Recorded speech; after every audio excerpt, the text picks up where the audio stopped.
Yo, hey, yo, Pretty good. How are you? good, mate. People must think I just leave you in the lurch a lot, eh? It's like, it's like Shane, he's just on, off, and off week, on, off, and then off the other week as well. Everyone can just be glad. Like we got like one of our most popular episodes ever last week. I didn't even have the real microphone. I was sitting in my bedroom. I always worry about that when you just like, oh, fuck. Yes, it's like, I wonder how it sounds. But it usually does, right? Especially when I do my little bit of editing. Yeah, like comes out okay. Like thanks to your effort, not mine. I just chat shit into You're just there. It's like you were there doing all the important stuff, mate. It was good. It was a great episode. I really enjoyed it. Yeah, Especially if you missed it. I liked the Nugget episode. It's good. Traveling well, having a lot of chats about it as well. A lot of people.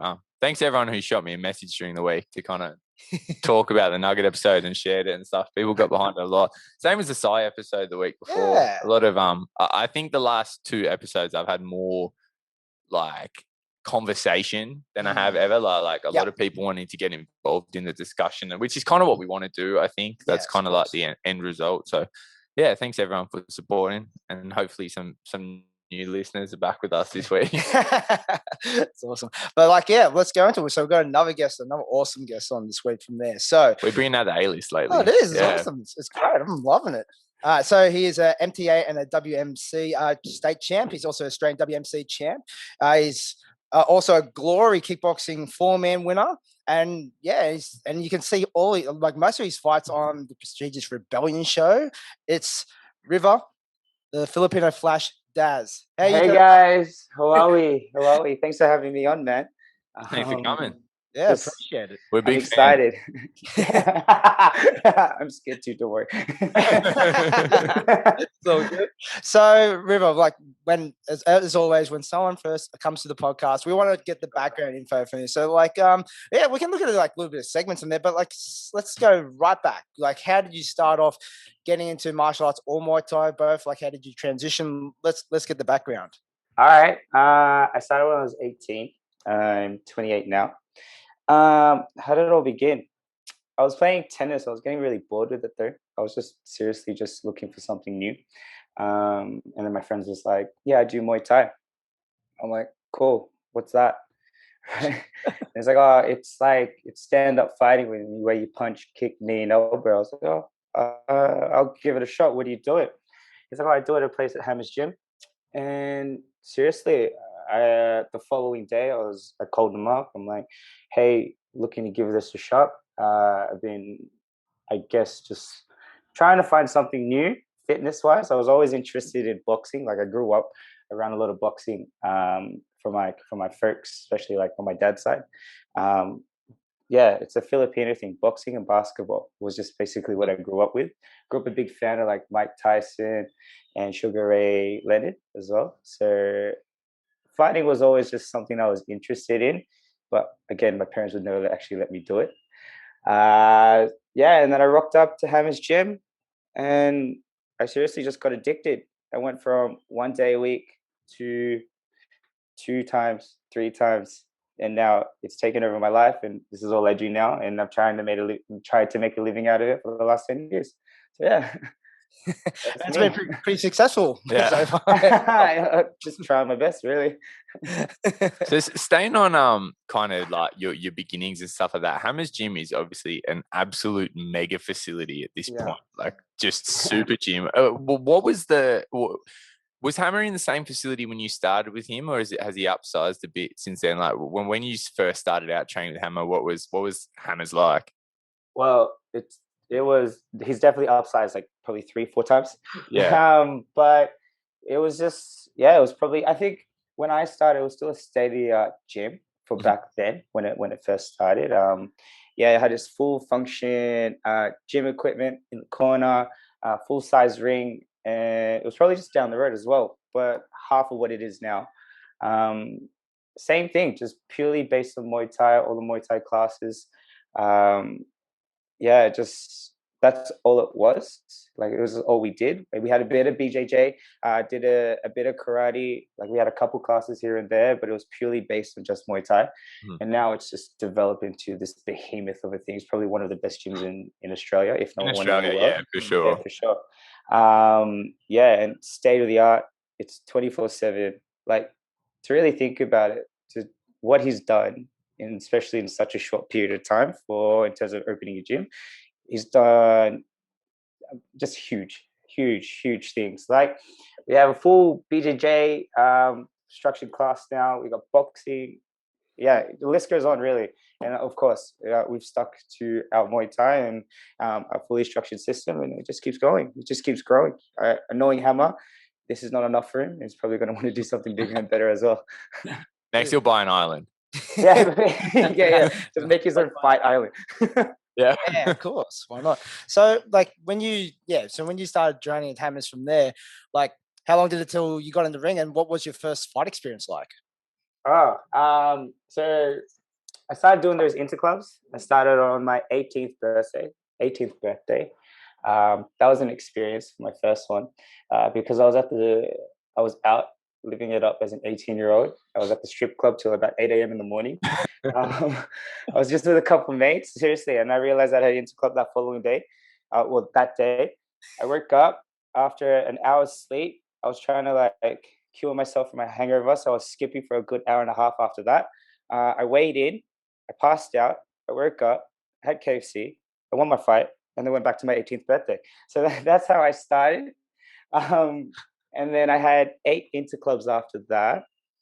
But in terms of pre-fight protocol, pardon? Did you follow that same pre-fight protocol every time? Yeah, I never tried to like take it too seriously. It was just the one thing that I always wanted was I just enjoyed fighting. At the time, I didn't actually realize that I did. I was just I've always been competitive. It's just something that I just have to beat someone at something. Like it's just what I do. It's like the only thing that drives me. Yeah, and at the time, I was just doing it just because it was just another thing that I could compete in. And then in terms of fighting, Hamay just kept asking me. He asked me like 3 times before I actually said yes. And the only reason I said yes to fighting my first fight was because I was with a mate. We were at China Bar and we were just eating food. And he's like, "Oh, the guy that you're fighting, or might be, yeah, I beat him in Interclub." And I've gone, "Okay, do you reckon I should do it?" He's like, "Yeah, I think you should." And that's the reason I started fighting. And so I had my first one on Warrior's Way. I wouldn't say I got addicted to it. I think I was more scared than anything. Like that was just an experience in itself. I was young. I think like it just hit me really like when I stood in there, like when you have your first fight feelings, and you're just like, my arms are heavy, legs are heavy, like everyone's staring at you. I really just want to make sure that I perform well, not even just win. I just want to know that I know what a jab cross is and a round kick is. And then I just got stuck. I got stuck with it. I tried again, had my second fight. That scared me. And every fight since has just scared me, but I've learned more and more about myself since then. I just keep rolling on. I just keep saying I want to try, give it another shot. And this is where I am now. Yeah. Yeah, that's I think it's pretty important for like even those more new fighters just to say, so if someone at your level that's like as we'll talk about later like being on international scene as well, that that they still feel that it's like the jitters beforehand and just being nervous, but like you can channel it into a good energy to perform in the ring. Yeah, I would say fear. Honestly, I think like fear for me, it was more. I don't know. I was always really hard on myself, but like just scared me. Just made like everything scared me to actually make sure I performed. And then the more I got hurt, I realized with fights going on that the more I got hurt, the more I would have to perform. Like there's this, I would have to just like, no. If you got a shot at me, I guess it was just me just being competitive. I was just like, oh, no. That's not enough. Like if you hurt me, I'm going to beat you up. And then it just went on. Like I think my best performances are the ones where everyone's actually hurt me. Joey Balon, he dropped me. And so I came back in a 3-round roll with him. That was an epic fight. Albert Xavier, he hurt me in the second round. Again, as soon as I get hurt, I don't know, I lose all control of myself and just let all emotion just let go. And I just end up just being an animal, I guess. Yeah. So I'm keen to talk more about kind of like, your career, but staying where we are right now and kind of how you came up. Of course, like a big part of you building your name was a really busy run on Rebellion. Mm-hmm. Definitely a local star on the big show down there. I'm interested to discuss, like, you have quite a unique style. It's quite flashy, awesome sweeps. So Hammer's Gym, like if you listen to, for our listeners that are a little bit less familiar, if you ever kind of listen to Hammer interviewed, when he describes his own stylistic development, of course, he has a background in a number of different martial arts that he's kind of put together to make his own, I suppose, like hybrid style of Muay Thai. And he describes that when he was starting out, being a part of, I suppose, that like Zendokai wave in Australia and bringing that to Thailand. So I'm interested to hear from yourself, because your style is so unique. I guess, how would you describe your own style?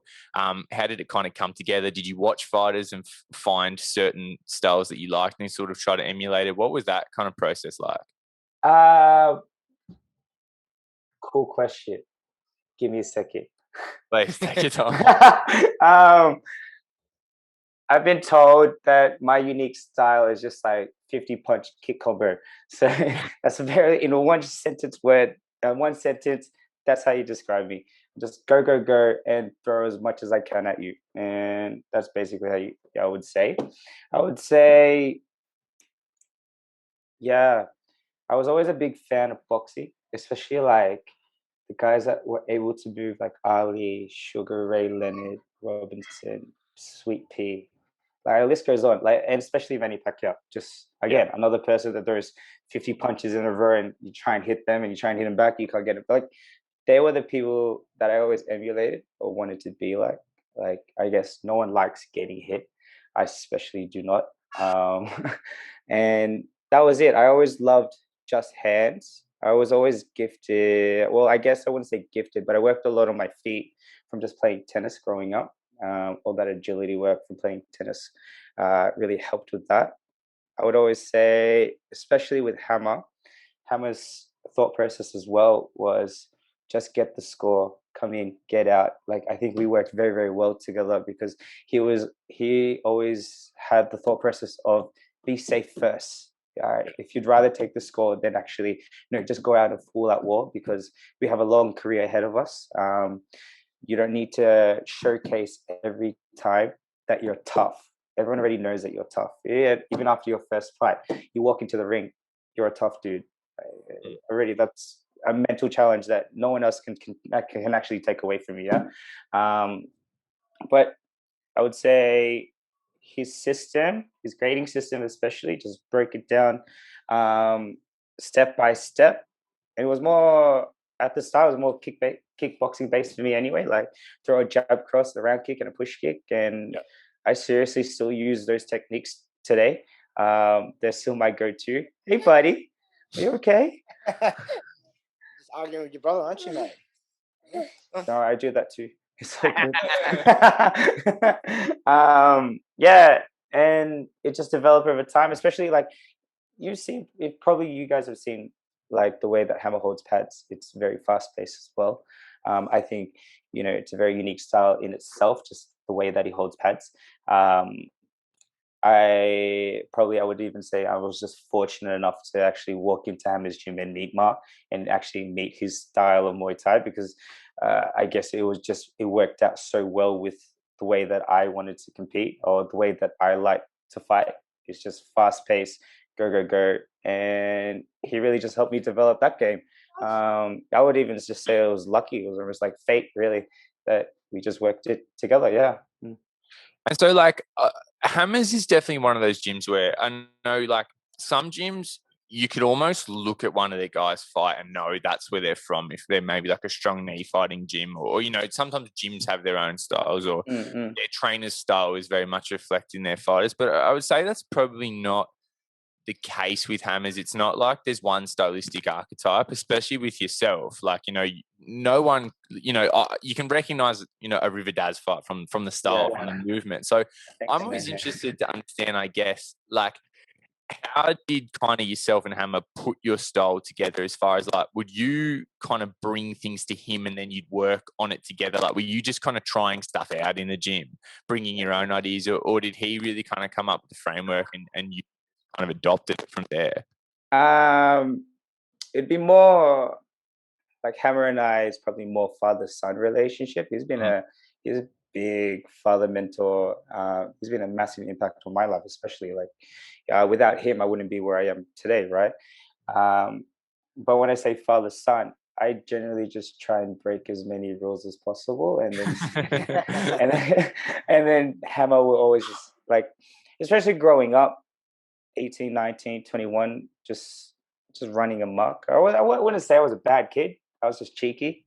Or I wouldn't say I would get into a lot of trouble, but I wouldn't also say that I wouldn't try. And Hammer was just, Hammer always just reined it in, made sure that like I was there regularly, made sure that I had always had a goal, or had always had something to strive for, just to keep myself on track. But again, I would try something, he would yell at me, tell me why it didn't work, and then I'd be like, okay, I'll listen, and then try again, and then try something new. And but yeah, in terms of our relationship, that's basically how I've always looked at him. Is just like, okay, I respect your decision, I understand where it's coming from, but I will always give the willingness to try something daring, stupid, and then we'll see if it works, or if it doesn't. Luckily, touch wood, it has. And yeah, it's taken me this far, but without Hammer's, like, especially because Hammer can also be quite a stern dude. Yeah. You know, he demands a lot of respect. Like he especially for like where he is, especially in the Muay Thai game. He deserves and also needs that respect also. And for me, I like to push buttons, and that's how our relationship works, and that's why it's worked so well now. Yeah, I would say he always reins it back in, but he always still gives me the freedom to continue to go and give these things a shot. And then we just dissect it, and over the long period of time, it's just developed into a really, really good relationship. He's probably one of my closest friends now, and yeah, I'll tell him everything, he tells me everything, and especially from the age dynamic too. Yeah, he gives me a lot of wisdom. Yeah, just another mentor that I can look upon, just to trust with everything that I know, and plus just to tell me how it is when I need to know the truth. Like, he will always be real with me, and I'll always be real with him. So yeah. Yeah, and it's an interesting point that you make about how, like, yeah, you would kind of just push buttons and break rules and kind of like land on what worked. And do you think for someone with your nature, with that kind of more eccentric style, you kind of need a trainer who's going to let you essentially just try shit out and see what works for you? Like, do you think, like, I guess with your demeanor, a trainer with a very strict, this is how we do things style would kind of put you in a box? No, I actually thought the opposite. I always looked for someone that could actually rein me in. Yeah. Because my brain runs at 1,000,000 miles per hour. Yeah, like you could probably see that in my fighting style. That like, yeah, I'm like just overloaded in thinking. I'm gonna try everything at once. Yeah, but in terms of like being responsible, especially when I first started, no, I had no discipline. Only thing that I knew that I had back then was that I was a hard worker, and if I enjoyed it, if I loved it, then of course I'm gonna give you 110% of me. But I wouldn't say derail. I would just, if I didn't have any direction, if I didn't have anyone tell me that like this is right or wrong, aside from my parents and stuff, then, I would have just tried everything. Like I'm just a big believer in just give it a shot. And for me, if like Hammer especially is like, no, stick to the simple things and then make them really, really good, and then perfect what you want around that, if I didn't have that type of direction growing up, I don't even know where I would be right now. But just because of just how I would, like you said, eccentric, or just how crazy that I can be, especially when you see me in the ring, sometimes I would just try jumping knee. I don't even know if I was going to land, but like I'm probably 2 meters away from you, but I'm like, I'll give it a shot. Fuck it. Cartwheel kick. I've seen a Rive Daz cartwheel kick. Yeah, trying to just like anchor. So I remember like there was a Lee McNeil fight. And I told everyone, I was like, yeah, I'm going to do a rolling thunder. I'm just going to give it a shot. Never practiced it. And then Dave Daddy Cool's he's like commentating. He's like, oh yeah, River's real stylish, real specific, real technical as he rolls over and falls onto the floor. And I'm like, yeah, I'm just gonna give that a shot. So how does the rest of your training stable look? So is there any other kind of coaches, like strength and conditioning coaches, or even like teammates that help shape your style coming up in the years? Oh man, I had a lot of people to look up to, especially like the Hammers Gym stable used to be really, really strong, especially at the start, especially when I started. Dave Bashner, especially Chris Butcher.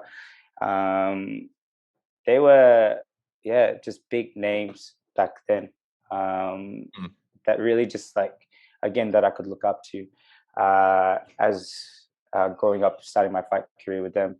Especially Chris, because our styles were very different. He was very tough, come forward, I'm going to knee you in the stomach. And I was always working on the outside of him. In terms of our relationship, in fight style, we were able to, I guess, work off each other, because basically someone who likes to knee, you probably want to work around them, which I was really good at. And someone who wants to fight me would probably just want to close me down and knee the crap out of me. So like we worked off each other very well. They were big supports growing up, as well as Adam Sykes. He was my main pad holder as well, aside from Mark. That like, there's two big guys that could just push me around and really just give me the toughness that you needed for a fight. Yeah, that's in terms of the start. And then as I started developing in my career, Sammy came along. Sammy's style is very similar to mine, very big kickboxing style, likes to punch and kick. And we became best friends because of our fight careers together and how we did everything together and went to Thailand. We've traveled the world together now because of all the fights that I've had overseas. And we were able just to bump off each other. I would say, when you need that sparring partner, you need that partner that is just as good and that will help you level up.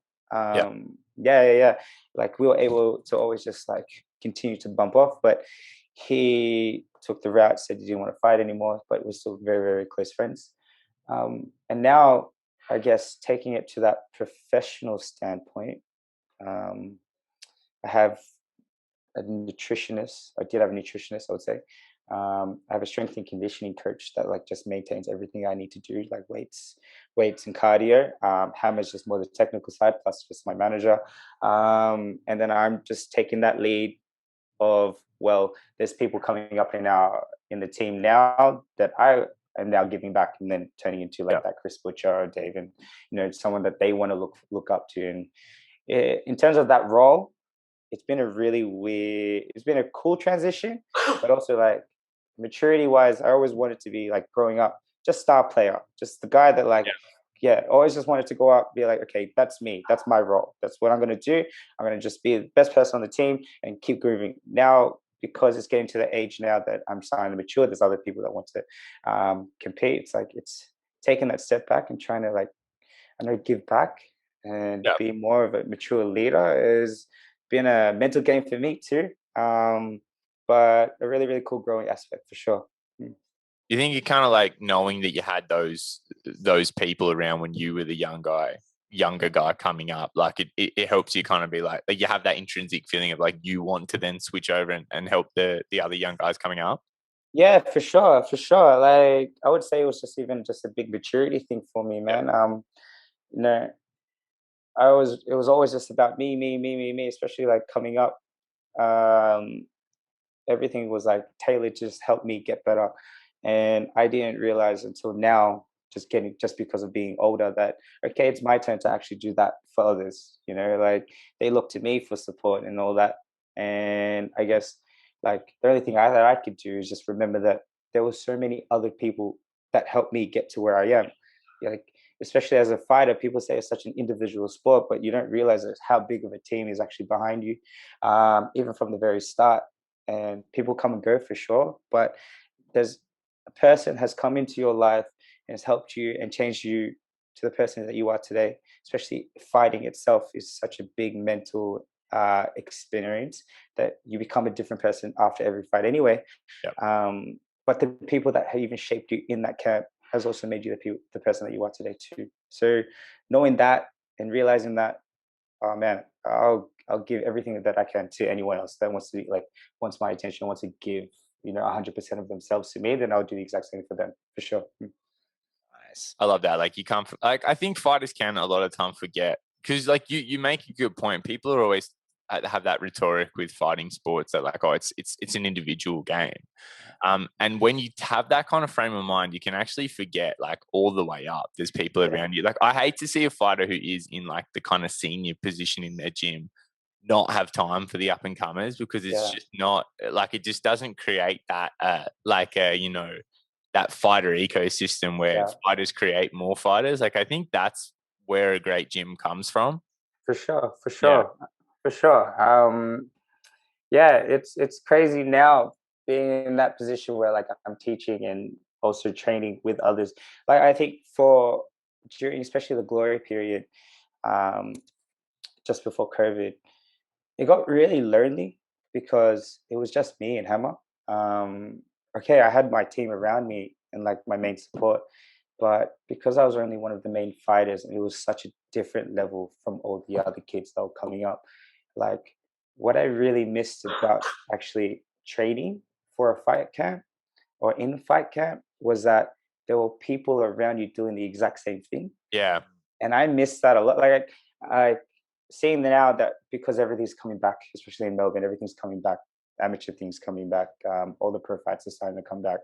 It's nice to have other people around you striving for the same goal.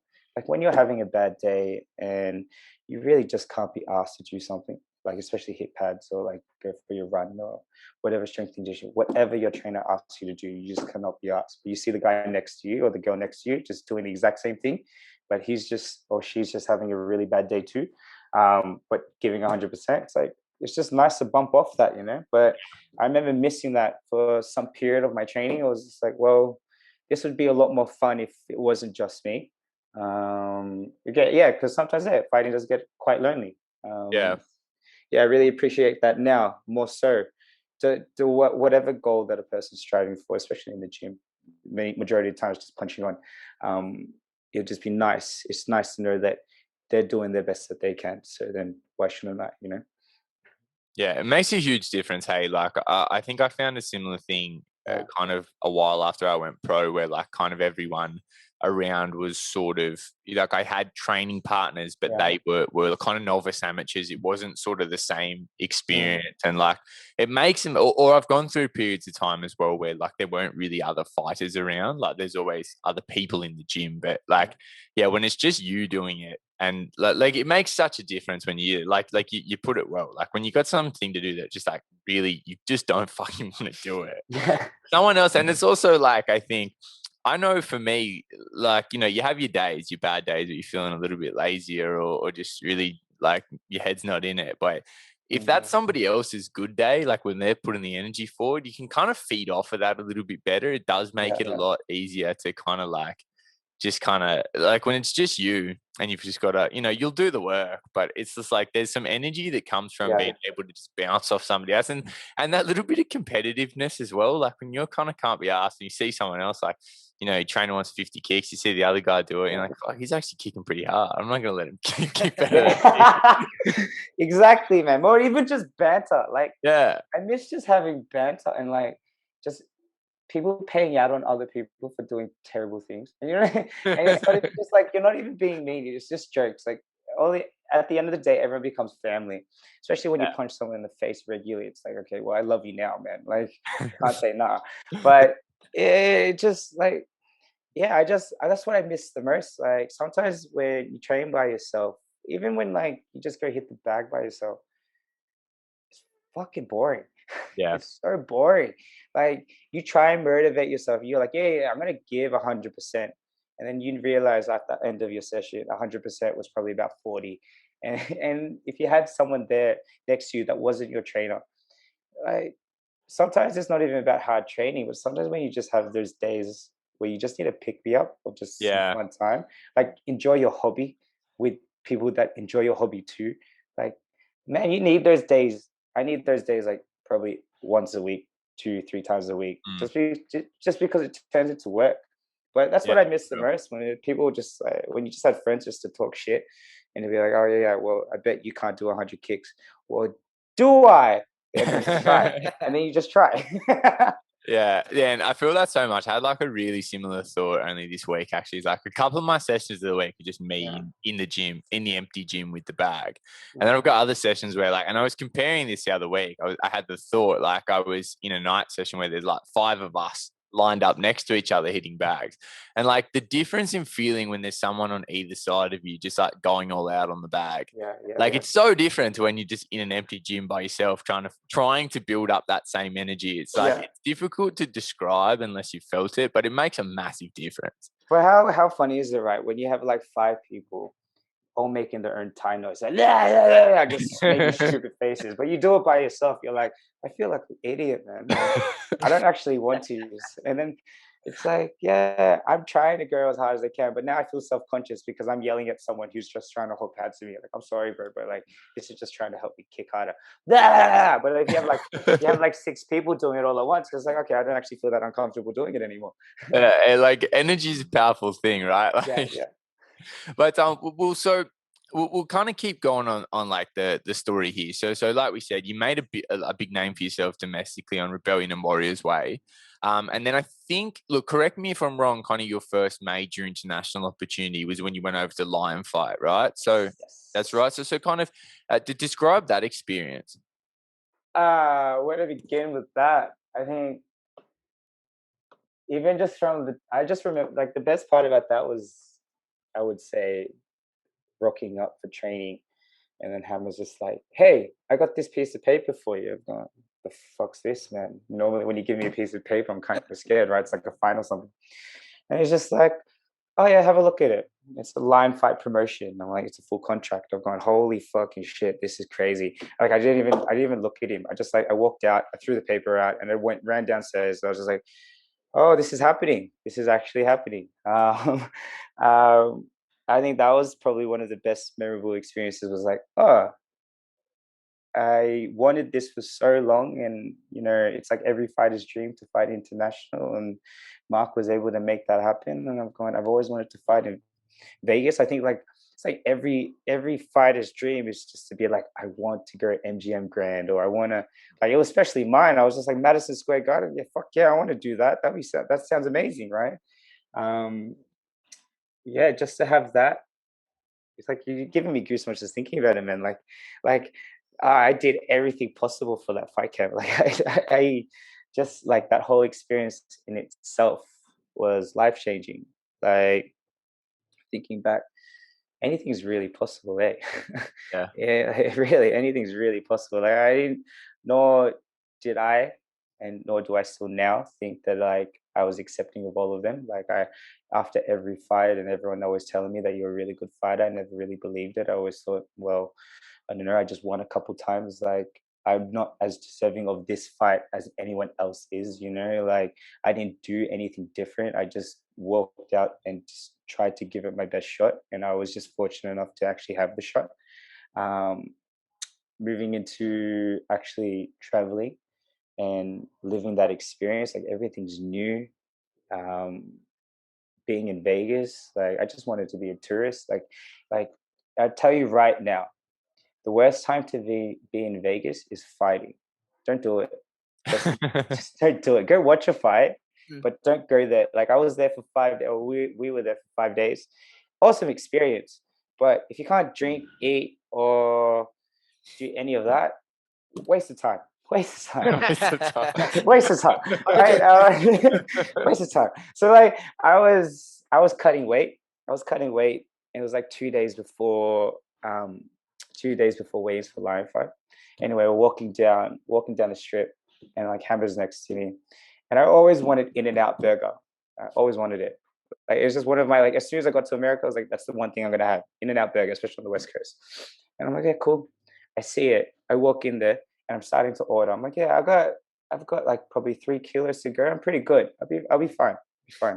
Hammer calls security on me while I'm lining up. And then I'm like, oh, come on, man. So then I go across. I'm like, okay, well, if I can't have In-N-Out burger, then I'll walk across the street, and there's sushi. Little do I know that sushi in Las Vegas is the size of a burrito, right? I'm ordering. They're like, "Oh, what would you like?" I'm like, "Oh, I just like this." So like, I don't know, just a sushi roll. Cool.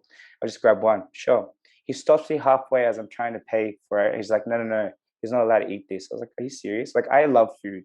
I love food so much, right? And have it stop me twice. And that's just another reason why don't you go to Vegas unless you're allowed to eat and do whatever you want. So what was like the fight experience like at Lion Fight? Yeah, like to describe the event, the fight, like that kind of like because I know like there's not a lot of huge Muay Thai shows on in the States, so it can be like a kind of a rarer opportunity, I guess, for Aussie fighters to get to America. A lot of the bigger ups at the moment are, of course, like in Asia. So what was that kind of whole experience like? How did it compare to the big shows in Victoria? Well, I would say the shows here in Melbourne and in Australia are a lot bigger and better, for Yeah. sure. I would say being there and like, I think it was the Tropicana, being part of a hotel, like the glamour of all of it and the hype of all of it was a lot bigger than when you actually stepped into the ring. At the same time, like I remember, like there was, don't get me wrong, like Lion Fight was huge. There was like 1 million people watching it all over America, and it was fantastic. But it was all based upon views, and it was all based upon, you know, the live streams and the pay-per-view. In terms of like the atmosphere there, there were like empty rows, if that makes sense. You know, it wasn't as big as you thought. What you saw on YouTube and what you saw on your computer screen or wherever, it seemed bigger than what it was. And that's probably one thing I learned from actually going there for the first time was, you know, at the end of the day, you walk into any ring, it's the same exact ring. The same exact people are probably watching you. You have the 3 same judges, you have a referee, and the experience is completely the same. So whatever you experience here is massive. It's the exact same when you go wherever you go around the world. The atmosphere here, I've had way better atmosphere at Warriors Way. I've had, especially like the biggest difference was I was fortunate enough to have majority of my family come over to America, but the biggest difference was you have your family and friends here. Yeah, back home. That makes such a difference. Like not just pressure wise, but just you got people that really support you, screaming your name. But sometimes when you go overseas, it's dead quiet, or it just doesn't feel the same. Like one thing that I really enjoy is like I love sharing my experiences with people that I love. That's all I do it for. It's like, okay, cool. I get to fight. That's cool. But like my family gets to watch me fight and they get to join in and be a part of that whole experience with me. That's one of the biggest things that I do it for. And then that was taken away. It's like, again, it just feels sometimes kind of lonely. It's like, okay, I'm here for a job. It doesn't feel like I'm here for a hobby. It feels like I'm here for a job. I'm here to do my thing. And I guess I wouldn't say, I would never say it was a bad experience. It just, I would say the good and the negatives from it all was, okay, that's what I thought was negative, was that I didn't have my family there. It's hard to share that experience with someone. It's like, I want to talk to people about how I went to Germany or I went to France. I'm like, yeah, it was really cool. But I had like 3 of my best friends with me, and I would always talk about all the shit that we did together outside of that. I was like, yeah, this is work. I did that. That's cool. Let's move on. Do you know, we went over here and we had food here, and I remember, I don't know, having beers in Berlin, and they're the things that I miss the most, right? yeah, Whereas when you fight back here, when I fight in Warriors Way or Rebellion, man, like one of my biggest enjoyments is like after Warriors Way, everyone comes back to my parents' house and we just eat and drink until like 5, 6 in the morning. And like feelers love to get food out, right? yeah. Like this is what we do. And like feelers like love, like especially my parents, like my home is an open door. Basically, the door's never locked. You just rock up, you bring anything with you, and we'll be there, eat all day, drink all day, and that's the best part of it. Like, yeah, I won. Cool. Let's move on. Let's just like celebrate afterwards. The celebration's always been better, but I would say, yeah, that's the biggest difference. But I always loved and always enjoyed fighting back at home more than I ever did overseas, just because of that. Just because I wanted, if I could fight overseas, I'd do that again in a heartbeat. I would never say no. but if I could, and I really want to, I'd bring everyone with me. That'd be the best. Yeah. That would be the absolute best. So like when fighting overseas, did you feel like you obviously you got a very good record overseas as well. From that, did you ever feel like you go, oh, it's like, that didn't feel as good as I thought it that has been at home fights then? Because of that? Yeah. Yeah, I think winning's winning at the end of the day. Like having that feeling of winning is always what I chase. Um, but it's like when you come home, when you win at home and you have your friends and family around, it's like, yeah, everyone was there to celebrate with you. It's amazing. But then you win overseas, and it's like, yeah, Hammer, Marcus, Sammy, everyone there. Awesome. This is really, really cool. Let's go celebrate. It's like, I'm not saying it was a bad thing. It's amazing. And then I'm spending like another couple hours on my phone, like, yeah, I'm okay. How are you? Yeah, I won. Like, I wish I was there too. I see you guys watching it on the big screen. Like I miss that too. I would love everyone just to be here. Like, I just bring a whole posse of like 300 people. Let's just go. Like, that would be the best. Oh, yeah, definitely. So kind of staying on that as far as your overseas experience, the sort of first one, the debut was Lion Fight. You also had a very impressive run in Glory where you picked up a tournament win. I guess describe the difference between, the initial Lion Fight in Vegas plus your couple of fights in Glory, because also, of course, that came with a rule change. Yes. You moved over to kickboxing to do Glory. What was that like? What was the adjustment to the rules like, I guess, first of all? And then what was the experience of fighting for a big international brand like Glory? Yeah, especially Lion Fight and Glory, they showed how like hospitable people can be, like how friendly and how um, you feel almost like royalty when you step out.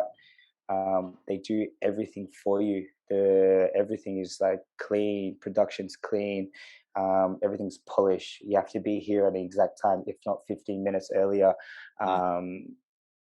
In terms of like the experience and also the rule change, kickboxing from Muay Thai to kickboxing, I always thought I had predominantly good hands, especially coming up in Muay Thai. I always relied on my hands. I still do. But moving over to kickboxing, everyone has really good hands. Yep. And it showcased that like the what I thought wasn't going to be such a big drastic change actually turned into being really, really difficult. One thing that you learn from going from Muay Thai to kickboxing is that people stay like this in their guard and you can't get a really clean shot. The other thing is that everyone knows how to box really, really well and just how to kick on the end of it. The styles were a lot more fast paced. And what I relied on majority of the time in my Muay Thai fights is how well I can catch and sweep. Get rid of that completely as well. Yeah, it didn't really work in my favor as much as I thought it would. It almost just made me feel as if I was one of the same. It was really hard to, let's say, outshine in a particular area because everyone was very good in those two particular areas. There's punch, kick, and knee. That's fine. Where I was almost better at than anyone else, and it would have to have been the teep or the push kick. But in terms of like a scoring shot or like a good, nice killer shot, it wasn't the great. And then the next thing was over the time in Glory was that okay, our knee game was a lot stronger than Merce because of the clinch, and so I had to really just change my style to like push kick, straight knees, and work on that way. Because what I really would try and work on predominantly would be my hands, but then I ended up just using them just to protect myself and not look for those A1 shots. Instead, let's set up for a knee or a round kick and move into that more Thai style game. Yeah, because it just felt like everyone was the same. I forgot the second part of your question there. No, I think you kind of answered in two parts. So just asking about like kind of what the experience of fighting and what it was like as a big brand, which I think you touched on.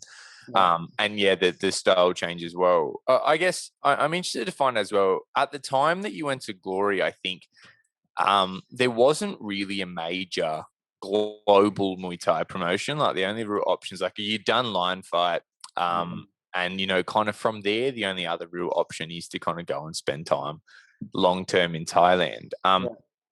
like, of course, you adapted very well to the kickboxing rules. Like you said, good hands, you have the right pace for it and things like that.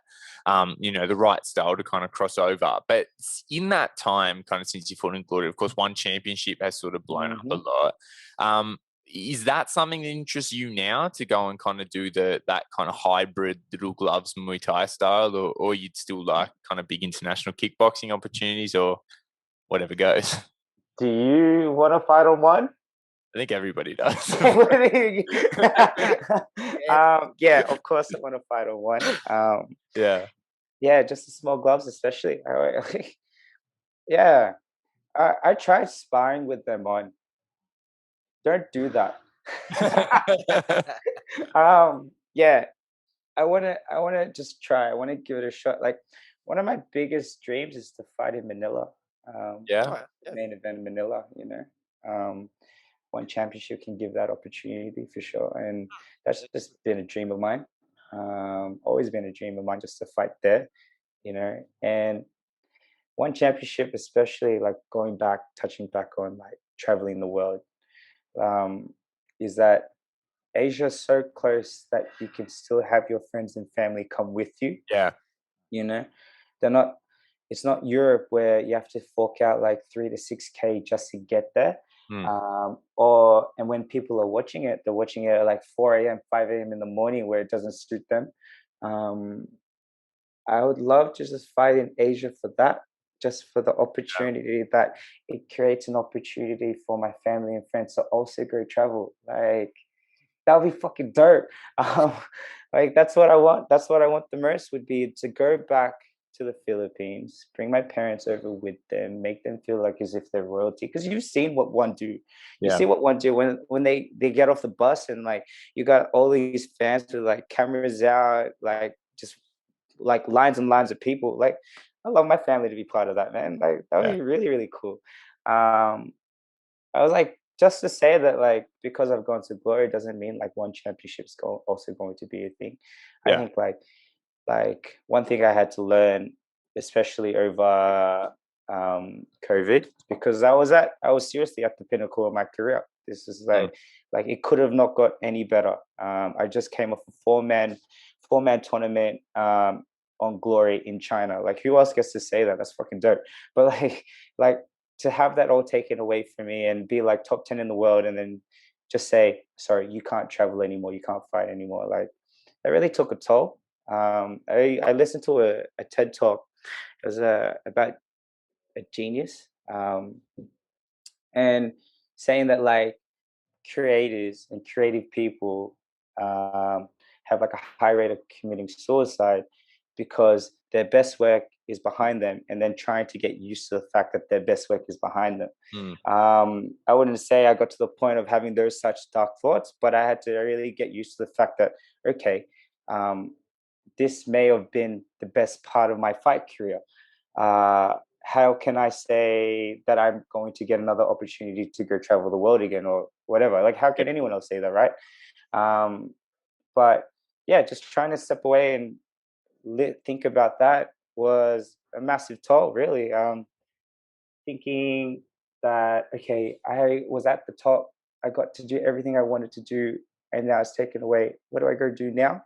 Was a really big acceptance stage for me, which has now changed me as a fighter I am today. I was just like, okay, well, what else can I do after the international part? I was so fortunate and lucky enough to be able to do that. Thank you to Mark, and thank you to everyone who's been able to help me get to that. But like, now it's like, okay, let's bring it back home. Let's fight back in Australia. What else do I have to do here in Australia? And thinking back now, it's like, well, I still haven't fought some of the best in Australia.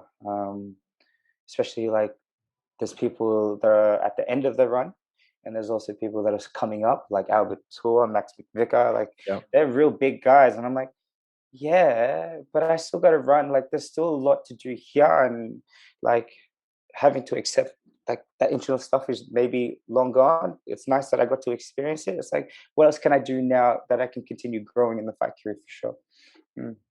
Yeah, that's an interesting take, and it's kind of exciting to hear you kind of mention. Look, because you make a great point. Like, sort of, I suppose, in that sort of time that you were, or the COVID break / the time that you were overseas, like a very good pool of talent has been kind of, I think at the time that you went through, the timing was very good for you to go international because you had kind of been through everyone.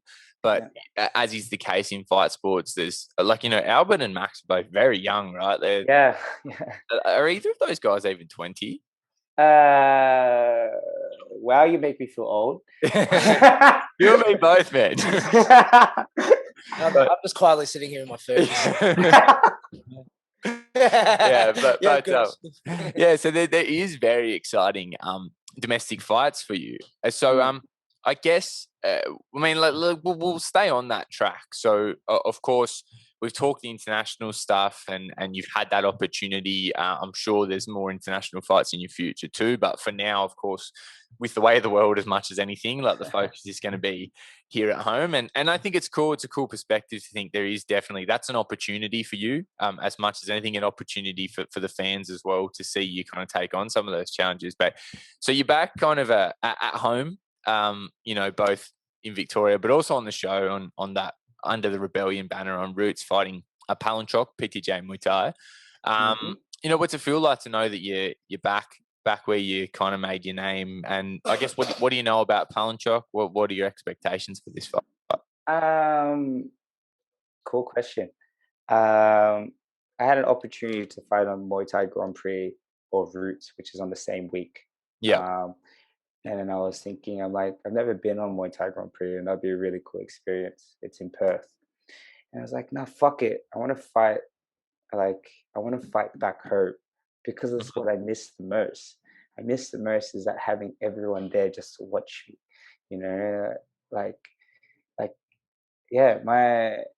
I just love when I have such a big support team there with me, So I was like, no, fuck it. We're gonna punch on back home. This is what I'm gonna do.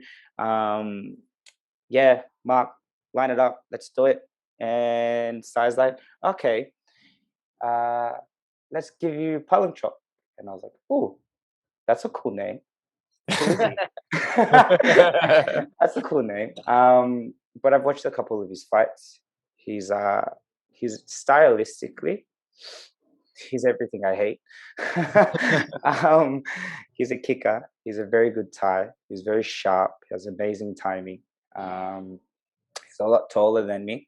He is, very sharp with his knees and his round kick. And he likes to counter. And if you knew anything about my style, it's come forward with hands, pressure, and fall into everything that I get counted in. Yeah, basically. So after that thought train of, no, I want to fight Australia's best. I still haven't done that. I want to fight all of Australia's best. So I just want to know how good I am. And I just want to know where I really stand in all of this, I just want to know, win, lose, or draw. I just want to know, I want to know how I went against him, or I want to know how I went against him. So whoever, name one, I'll try. I'll just go try. And he's probably brought out the best in me for sure. Thinking training camp wise, is not even would say best out, but he's made me think differently. He's maybe really knuckled down. Because I think this is a really interesting fight. I think it's an interesting fight for a lot of people. And it'd just be nice just to see myself against such a high caliber Thai. I fought some Thais before, but he's probably one of Australia's best now, and still quite young and still probably in his prime. So why not have the biggest challenge come at me, and then we'll go on after that and see what we can take after that. Fuck my face. Let's just go. He's amazing elbows too. I shouldn't be giving this guy that much props, but he's a really good fighter. So. I mean, you got to be realistic about you're up against, right? It sounds like you've had a look and you understand his strengths. Obviously he's from up here in New South Wales, so we see Chok fight a lot. So I suppose I'm interested to hear, because I guess in some way, every fighter, probably the Victorian fighters have had it the worst, have had to really come back to that whole. So you were a busy fighter your whole career, whether it was going overseas, you fought quite regularly in Victoria. What was it like after such a break to kind of get back into that, not just training, but that real training camp kind of mentality? Was the economy, or did it become a bit of a drag? Like, I know everyone kind of dealt with that differently. Well, what was it like for you? At the start, when it first happened, and having to deal with the fact that I wasn't going to travel anymore, like, it ticked off. I was ticking off all of my life goals at the time. I wanted to travel to fight. I was living my dream. And then being told that you weren't allowed to do that anymore was a pretty big hit. Yeah. And then it just happened that I realized after not being able to do it, that how burnt out I was. Yeah. I didn't know, like, just how much it took away from me in terms of life. So what I mean by that, it was that, like, because I was so driven with the career, like, I stopped having fun outside of it. Like, I just became so regimented and just, being tough, I guess. So just like, I need to be a pro athlete. I need to do this every single day. I shouldn't be drinking. I shouldn't be doing, I shouldn't be having too much fun. Yeah, it was just like a really big juggle of that. After realizing that how much it started to become work and not so much of why it first started was just because a hobby. I took a break. I took 2 weeks off away from fighting.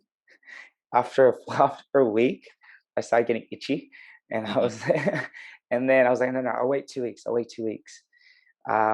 After the second week, I swear I was on my computer just watching fights nonstop. So it didn't take very long to come back, thank God. Yeah.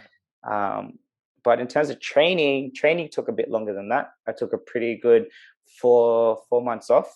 I just let myself go.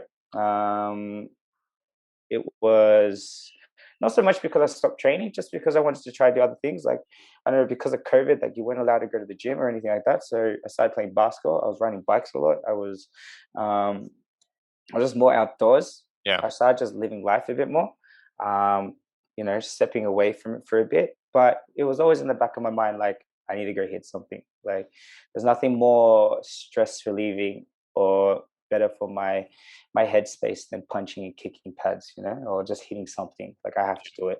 I have to do it almost every day, or like, my mind starts to spiral. Like I didn't realize until I stopped for like a good 3 weeks. So, like, yeah, your mind spirals. Yeah.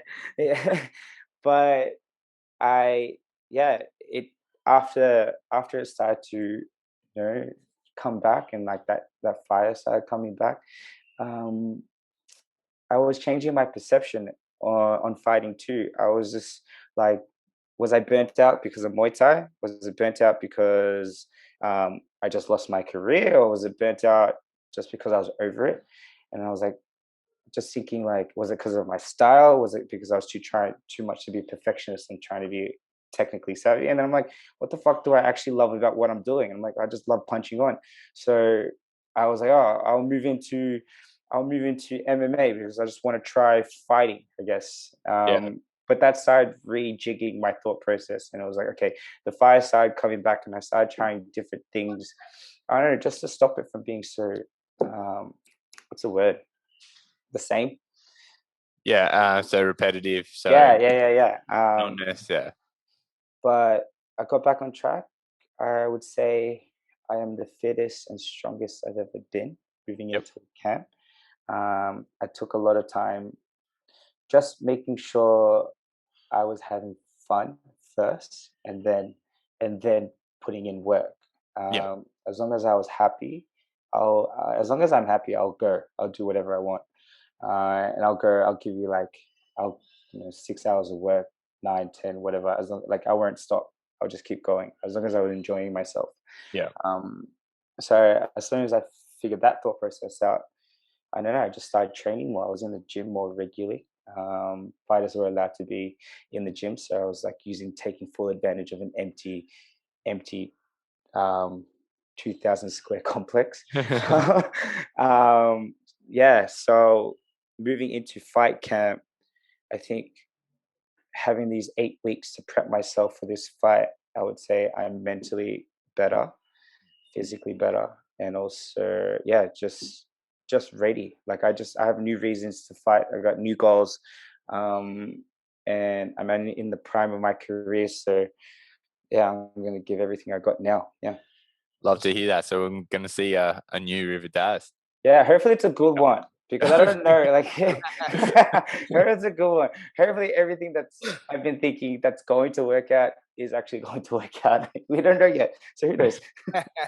Wait and see, eh? Yes. Well, you said something that piqued my interest here. Okay, so you mentioned that you've thrown a couple names at me in this episode. Well, you said first of all that your options were Muay Thai Grand Prix or Roots that were going down the same weekend. Now, if I was to hazard a guess, I would say the opponent over there in Perth was Max McVicker, possibly. Now, he is going to fight the other name that you mentioned to me since we've been speaking, Albert Tua, the same weekend that you fight. Yeah. What's your thoughts on that fight? How do you see that stacking up? 4.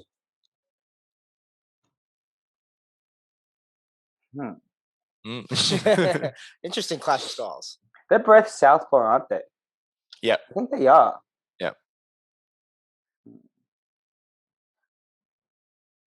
I don't even know if Albert has a stance. He just doesn't stance. He does what he wants, right? Like, the most fascinating thing is when he does that bob and weave, the head kick. I'm like, how do you do that?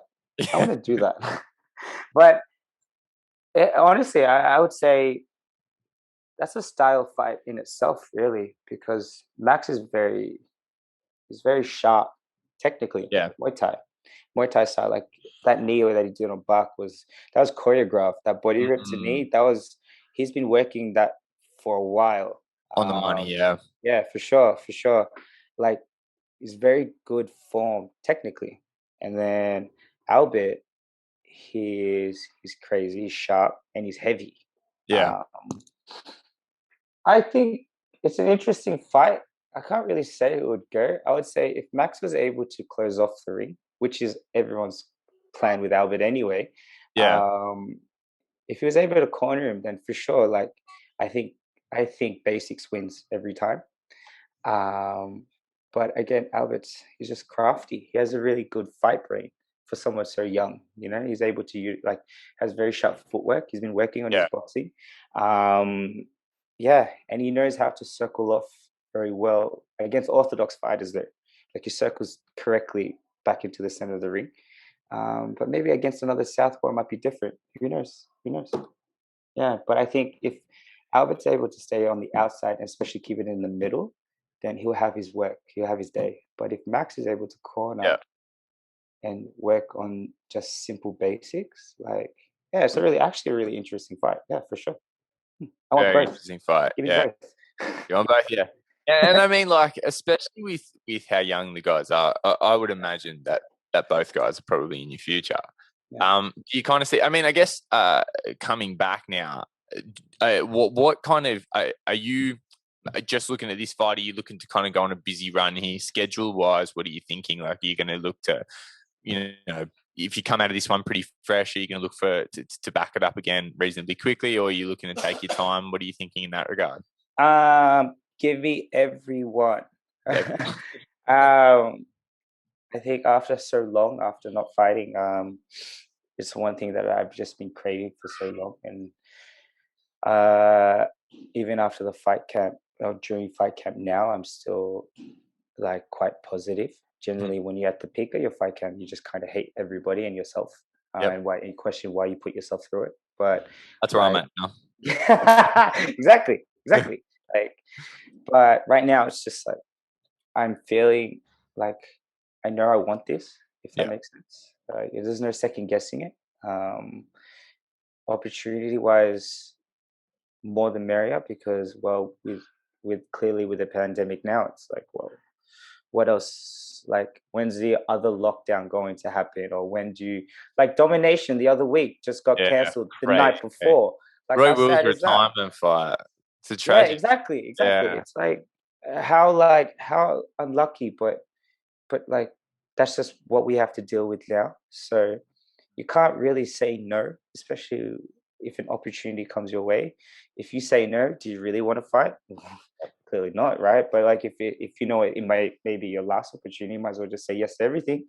Yeah, especially all over Australia. Yeah, yeah. Yeah, I like it. And I guess kind of, is there anything else that stands out as kind of particular shows you want to fight at, particular, you know, have you got any goals in that regard, or you just want to, you know, opponents, shows, states that you want to get down to fight, or you just are happy to take it as it comes? I think a goal of mine, you know, I would like to fight every state of Australia. That's a cool one. Yeah, that's a cool. That's a cool one. I haven't fought outside of Melbourne in Australia, so yeah, that's interesting. Yeah, I want to fight all over. I haven't fought all over Australia yet, so that's one thing that I would like to do. Yeah, any show really. Just say yes. Tasmania. Just say yes. Just say yes. My nephew's like, he's like, Mom, can I have that toy? And Mummy, just say yes. So I'm just like, okay, I'll just say yes. I'm taking that life approach to everything as well. Just say yes. Just go. I like that. Yeah, sounds good. All right, mate. I think that approaches the end of our time for today. Really appreciate it for you coming on. Thank you. Actually, thanks for having me on, guys. I really appreciate your time. That was a lot of fun. Awesome. So we're looking for the return of the Flash on the Rebellion Roots show against Palungchok. Should be fun. Where can people find you on social media, mate? So if they want to get in touch with you or like see content. Yeah, you can Hari_Rive Daz is my Instagram. Hit me up. Just come talk to me. Yeah, just send me a message. Make sure you get down to Roots. If you're in Melbourne, come down. It's a stacked card. There's a lot of Melbourne fighters on. Yeah, massive card. Massive card. Yeah, it's not what size outdone himself again, especially after such a big break and not being able to do all of his stuff for Rebellion. Stuff like this card is stacked. So yeah, come down if you can. Yeah. Cool. Sounds good. All right. So remember, guys, to always rate, review, and subscribe to us. Really, just hang on. Like we'll do the intro and just hang on afterwards. We'll talk a little bit more. But other than that, guys, catch you next week. See ya. Thanks, guys. Thanks. Bye.